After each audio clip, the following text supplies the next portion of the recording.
Now, it has been over a month now since KTN aired a heartbreaking story of the scourge of cancer in a tiny village in Marsabit.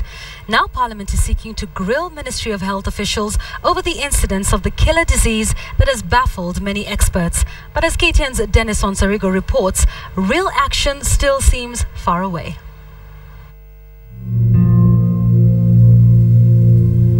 The faces of young children and their parents are coming to a killer disease in northern Kenya. Images frozen in time of a ravaging condition that appears not to have moved the national and county governments into action. It has been 1 month since KTN ran an investigative story on the plight of residents of Karigi, Maikona, Kalacha and Bubisa. Residents who continue to die of throat, stomach and lung cancers.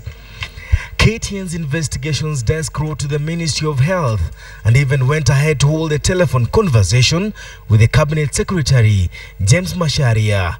It has taken 3 weeks for the ministry to respond. Through a report, the National Assembly now says it is in a position of a statement prepared by the Ministry of Health. Once we've interrogated the report, then if we think there is more input that we expect from that report, because we want to, once we are presenting to the National Assembly, we should, this is an issue of public health concern.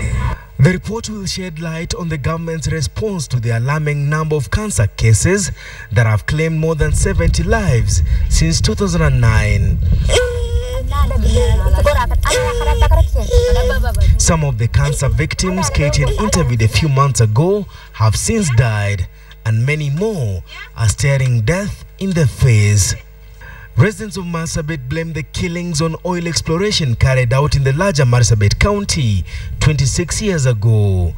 Residents here claim a multinational company might have buried radioactive materials in the Chalbi Desert. Once we have that kind of information, then we'll be able to ask them to appear before the committee, and we'll be able now to look at what is happening in Marsabit, what is the best way forward, how would we be able to manage the case, and what would be the message that we'll give it to the people of Marsabit. This is not the first time that Parliament will be probing the effects of the terminal disease. In 2009, an interministerial committee recommended that residents of Marsabit be provided with alternative sources of drinking water. That did not happen. For now, the victims of the killer disease will have to wait. Dennis Onsarigo, KTN Prime.